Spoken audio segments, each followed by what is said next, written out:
Hello friends, आज मैं आपको जीएसटी की authorised for advance ruling Telangana का एक केस है उसके बारे में बताना चाहूँगी। इसके अंदर क्या था, एक कंपनी अपने जो एम्प्लॉइज़ हैं उनको कैंटीन और ट्रांसपोर्ट की फैसिलिटी देती थी।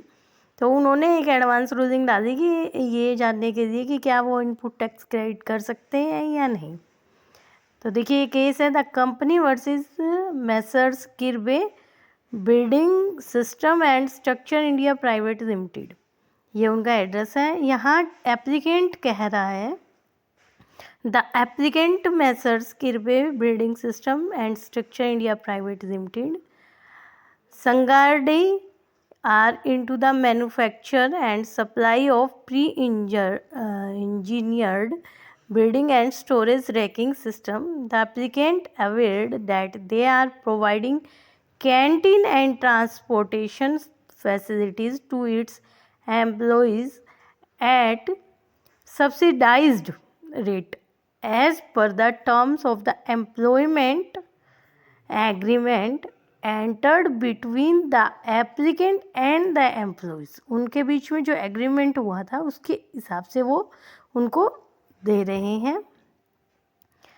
तो अब उसने क्वेश्चन पुट किया है। सबसे पहला क्वेश्चन है whether GST is liable to be discharged on the recoveries being made by the applicant from his employees towards the canteen facility provided to them। क्या उस पर जीएसटी लाइबल है डिस्चार्ज करने के लिए जो वो उनको फैसिलिटी प्रोवाइड कर रहे हैं।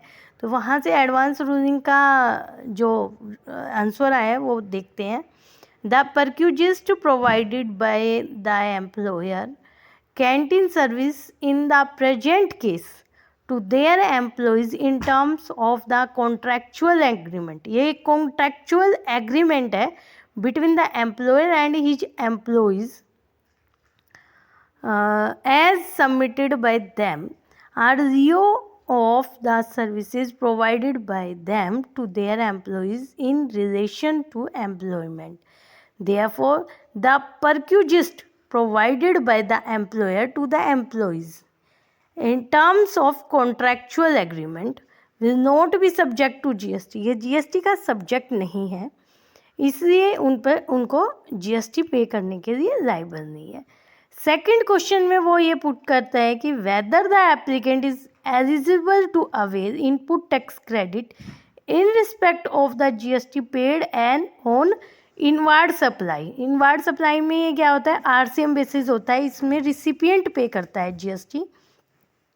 तब वो आंसर करते हैं as per section 17/5/B of the CGST TGST Act 2070 input tax credit in respect of such canteen facilities shall be available। वो available है where it is obligatory for an employer to provide the same to its employees under Factory Act 1948। Third question वो put करता है whether GST is liable to be discharged on the recoveries being made by the applicant from its employees towards the transport facilities provided to them। वही कि GST के लिए liable है या नहीं। तो उसमें ये कह रहे हैं कि जो ट्रांसपोर्टेशन सर्विस जो है वो जो प्रोवाइड कर रहे हैं transportation service if provided as a perquisite, अगर वो परक्यूजिस्ट के बेस पे दे रहा है एम्प्लॉयर अपनी एम्प्लॉई को in terms of contractual agreement, जो उन्होंने एग्रीमेंट कर रखा between employer and employee will not be subject to GST. ये जीएसटी का कोई सब्जेक्ट ही नहीं है। However if the employer make taxable supply, अगर वो टैक्सेबल सप्लाई करता ट्रांसपोर्टेशन सर्विस की अगर टैक्सेबल सप्लाई होती तो वो जीएसटी का सब्जेक्ट होती और वहाँ उनको जीएसटी पे करना होता। Otherwise to employees by charging consideration for the purpose of business instead of providing them as a perquisite, the same will be subject to payment of GST as prescribed rate। अगर वो taxable supply करता जो भी prescribed rate है उसके according उसको GST pay करना होता, लेकिन ये परक्यूजिस्ट प्रोवाइड कर रहा है अपने एम्प्लॉयज़ को बाय द एम्प्लॉयर के द्वारा, इनका एक कॉन्ट्रैक्चुअल एग्रीमेंट है उसके अकॉर्डिंग। तो ये जीएसटी का सब्जेक्ट ही नहीं है, तो उनको कैंटीन और ट्रांसपोर्टेशन दोनों फैसिलिटीज़ के ऊपर कोई भी जीएसटी पे नहीं करना। ये केस था तेलंगाना का, वो मैंने आपको बताया है।